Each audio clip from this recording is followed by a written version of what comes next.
Hello friends, कैसे हैं आप सभी लोग। आई होप आप सभी लोग बहुत बढ़िया होंगे। मैं के आर सैनी के आर एजुकेशन पर आप सभी का स्वागत करता हूं। एलपी आरटीए से चौंकाने वाला खुलासा। तो ऐसा क्या खुलासा हुआ कि अब जो है कट ऑफ आपकी बहुत ही लो यहाँ पे जाने वाली है। और साथ ही दोस्तों, आपके अगर सीबीटी 1 में इतना स्कोर बन रहा है तो आपको सीबीटी 2 की तैयारी शुरू कर देनी चाहिए। सीबीटी 2 का एग्जाम जो है सीबीटी 1 के रिजल्ट के एक महीने बाद भी आपका एग्जाम लिया जाएगा। और यहाँ पे देखिए दोस्तों, आंसर की बहुत जल्द आपके यहाँ पे जारी की जाएगी। पिछली भर्ती 2018 की जो भर्ती थी उसमें ऐसे ऐसे भाई लोग भी पास हुए थे जिनको उम्मीद भी नहीं थी कि वो पास यहाँ पे हो जाएंगे। एसटी की मैं कट ऑफ की बात करूँ तो 24-25 नंबर वाले लोग भी उसमें पास किए गए थे, क्योंकि जो है उसमें काफ़ी मात्रा में वैकेंसी थी और जो है 9-10 लाख लोगों को वहाँ पे पास किया गया था। तो वो लोग जो दुविधा में थे कि हम जो पास हो पाएंगे नहीं हो पाएंगे, तो वो सीबीटी 2 की तैयारी नहीं कर पाए। और जब रिजल्ट आया तो देखा कि पास हो गए, फिर लगे तो एक महीने में वो कुछ कर नहीं पाए। तो मैं आपको फिर से सजेस्ट करना चाहूँगा कि जो भाई यहाँ पे बॉर्डर पे भी है तो उनको थोड़ा थोड़ा सा यहाँ पे ट्रेड और बेसिक साइंस देने की तैयारी यहाँ पे शुरू कर देनी चाहिए, ताकि बाद में उनका जो है सिलेक्शन हो जाता है तो सीबीटी 1 पास हो जाता है तो सीबीटी 2 में उसकी अच्छी खासी तैयारी पहले से बनी रहे, क्योंकि बाद में जो आपको ज़्यादा टाइम यहाँ पे नहीं मिलने वाला है। कितने छात्रों ने एग्जाम दिया, अटेंडेंस कितने परसेंट रही, उसके रिगार्डिंग बात करेंगे। और देखिए बेस्ट बुक कौन सी रह सकती है आपके सीबीटी 2 के लिए, उसके रिगार्डिंग बात करेंगे। सबसे पहले देखिए दोस्तों, यहाँ पे आपका जो सिलेबस है सीबीटी 2 का, उसके अंदर पार्ट दो पार्ट में आपका एग्जाम होगा, पार्ट ए और पार्ट बी। पार्ट बी आपका ट्रेड का है, क्वालिफाइंग नेचर का। 35% मार्क्स आपको लाना है सिर्फ, है ना। उससे ज़्यादा अगर ला रहे हो तो कोई मतलब नहीं। 35% मार्क्स आप उसमें लाओगे तो पास हो जाओगे। 35% से अगर नीचे रहेगा तो आप जो है सीबीटी 2 से बाहर कर दिए जाओगे, सीबी 2 में फेल कर दी जाओगे। आपकी जो मेरिट बनेगी वो पार्ट ए के आधार पर बनेगी। पार्ट ए के अंदर मैथमेटिक्स, जनरल इंटेलिजेंस, रीजनिंग है और बेसिक साइंस इंजीनियरिंग है। देखिए आपकी जो मैथ और रीजनिंग तो सब लोग कर लेंगे और सेम सिलेबस है सीबीटी 1 वाला है सीबीटी 2 के अंदर भी। लेकिन दोस्तों, और वही बुक्स आप फॉलो भी कर सकते हैं, उसके लिए अलग से आपको बुक लेने की जरूरत नहीं है सीबीटी 2 के लिए मैथ रीजनिंग की। बाकी सीबीटी 2 की जो पीओ की प्रैक्टिस सेट लगा सकते हो, लेकिन बेसिक साइंस इंजीनियरिंग के लिए आपको जो बहुत तैयारी यहाँ पे करनी चाहिए, क्योंकि सारा जो रोल इसी पे डिपेंड करेगा। जिसकी ये तैयारी अच्छी खासी होगी बेसिक साइंस इंजीनियरिंग की, वो जो है इसमें बाजी मार जाएगा सीबीटी 2 के अंदर। सीबीटी 2 के अंदर आपके लगभग जो वैकेंसी है उसका 8 गुना है, 1.5 लाख के करीब जो है छात्रों को पास किया जाएगा।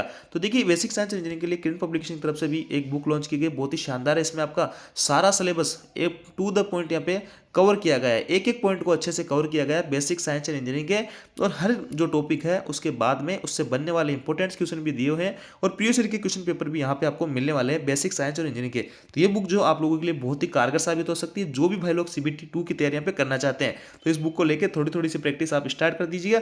और जो श्योर है यहाँ पे कि उनका जो सिलेक्शन सीबीटी 2 के लिए हो जाएगा, तो वो लोग यहाँ पे अच्छे से तैयारी कर सकते हैं। तो ये बुक बहुत ही शानदार है, हिंदी इंग्लिश दोनों मीडियम में अवेलेबल है। इसका ऑनलाइन बाय करने के लिए लिंक आपको डिस्क्रिप्शन में दिया हुआ है। अब देखिए दोस्तों, आरटीए से एक खुलासा हुआ है कि अभी कल ही डेट में 29/11/2024 को रिप्लाई आया है इसका कि एलपी के अंदर जो टोटल फॉर्म भरे गए हैं 18,99,407 जो है फॉर्म, 19 लाख के करीब फॉर्म यहाँ पे भरे गए हैं। जबकि पहले कई सोर्सेज से पता लग रहा था कि 22 लाख के करीब जो यहाँ पे फॉर्म भरे गए हैं, लेकिन एक्चुअल आरटीए का जो है ऑफिशियल अपडेट है तो इसमें 19 लाख इन्होंने फॉर्म बताया है। अब 19 लाख के आधार पर अगर हम इसके की फैक्टर निकालते हैं तो देखिए 18,799 आपकी वैकेंसी है। टोटल फॉर्म फिलअप जो है 19 लाख बताया जा रहा है।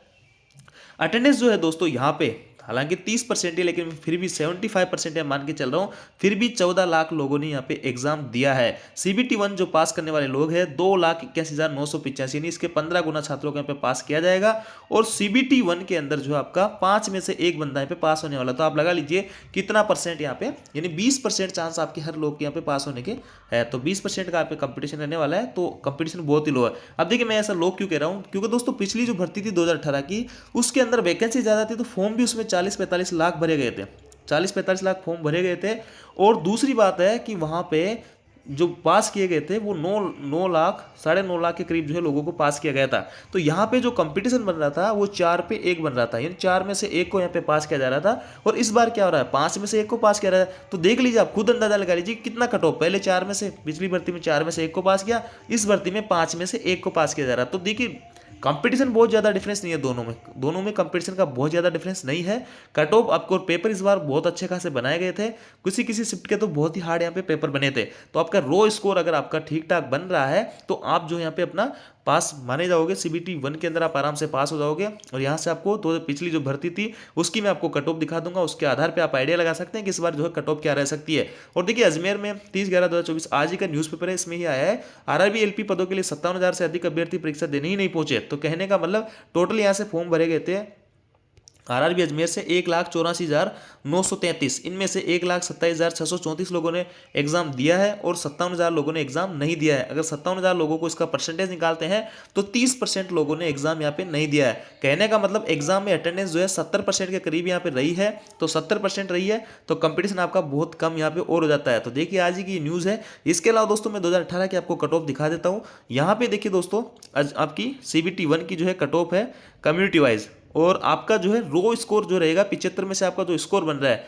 वो उसमें आपका नॉर्मलाइजेशन मार्क्स भी होगा। पहले परसेंटेज स्कोर निकलेगा, पिछले मैंने वीडियो में बताया था परसेंटेज वीडियो कैसे निकलेगा। किसी ने मान लो 75 में से उसके कट सारे कुछ माइनस वगैरह कटने के बाद में किसी ने 40 क्वेश्चन आ रहे हैं, 40 क्वेश्चन सही हो रहे हैं उसके, तो ये 40 तो उसका रो स्कोर हो जाएगा। और इसको परसेंटेज में निकालेंगे 40/75 का कितना परसेंट है, तो ये लगभग 53% के करीब जो है निकल के आएगा। तो ये 53% जो है इसका परसेंटेज स्कोर हो जाता है।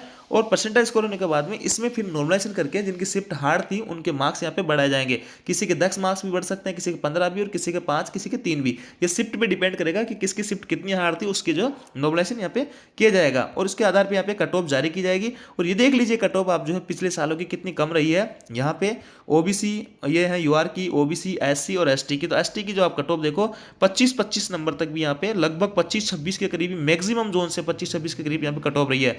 एसटी की भी आप देख लो 30 के करीब कट ऑफ रही है, और ओबीसी की भी जो है 30 से 40 के करीब ही ज़्यादातर मैक्सिमम रही है, और ये भी जो है 40 से 50 के करीब यहाँ पे रही है। तो इस हिसाब से आप देख लीजिए ये जो है नॉर्मलाइज स्कोर है, नॉर्मलाइज होने के बाद का स्कोर है ये इस रो मार्क्स नहीं है, रो मार्क्स नहीं है आपके। अगर यहाँ पे रो मार्क्स आ रहे हैं उसके बाद में उसका परसेंटाइल निकलेगा, उसके बाद में उसका जो है फिर उसका आगे की प्रोसेस होगी नॉर्मलाइजेशन होके, फिर आपका रिजल्ट यहाँ पे जारी किया जाएगा। 3 तरह के स्कोर आपके यहाँ पे जारी किए जाएंगे। तो इस हिसाब से कट ऑफ आपकी इस बार भी ज़्यादा नहीं रहनी चाहिए। ये जो कट ऑफ आप देख पा रहे होंगे इसमें मैक्सिमम से मैक्सिमम अगर मैं मानूँ तो +3 आप कर सकते हो। जो कट ऑफ ये रही है इसमें +3 तक आप कर सकते हो, ये मैक्सिमम टू मैक्सिमम मान सकते हो। क्योंकि पहले जो वैकेंसी थी उसमें 4 में से 1 जने को पास किया जा रहा था CBT 1 में, और अभी जो है 5 में से 1 को करना होगा। तो ये जो है कट ऑफ सेम सही है। तो यहाँ पे 3-4 नंबर का वेरिएशन खींच के माने तो 3 नंबर का वेरिएशन आ सकता है, ज़्यादा वेरिएशन आपको देखने को नहीं मिलेगा। तो इसके आधार पे आप अंदाजा लगा सकते हैं दोस्तों। आपके यूआर वाले भाई जो है 38-40 के करीब भी अगर किसी के नंबर आ रहे हैं तो वो CBT 2 की तैयारी कर सकता है। ओबीसी वाला भाई जो है 36-37 या 35-36-37 38 के करीब जो मार्क्स बन रहे हैं तो वो भी जो है CBT 2 की तैयारी स्टार्ट कर सकता है। और 30 जो है 30-32 के करीब अगर SC ST वाले भाइयों के नंबर आ रहे हैं तो वो लोग भी इसमें आप अच्छे से तैयारी CBT 2 की स्टार्ट कर सकते हैं, क्योंकि यहाँ पर आप जो है पास हो सकते हैं। CBT 1 के अंदर आपका जो चांसेस बन रहे हैं पास होने के। बाकी सारे कुछ ऑफिशियल डाटा आएंगे, आंसर की वगैरह आएगी, उसके बाद में और जल्दी से साफ तरीके से क्लियर हो पाएगा कि क्या कुछ है। तो ये थी दोस्तों अपडेट। आई होप जानकारी आपको अच्छी लगेगी। वीडियो आपको अच्छा वीडियो को लाइक कीजिए, दोस्तों के साथ में शेयर जरूर कीजिएगा। Thank you.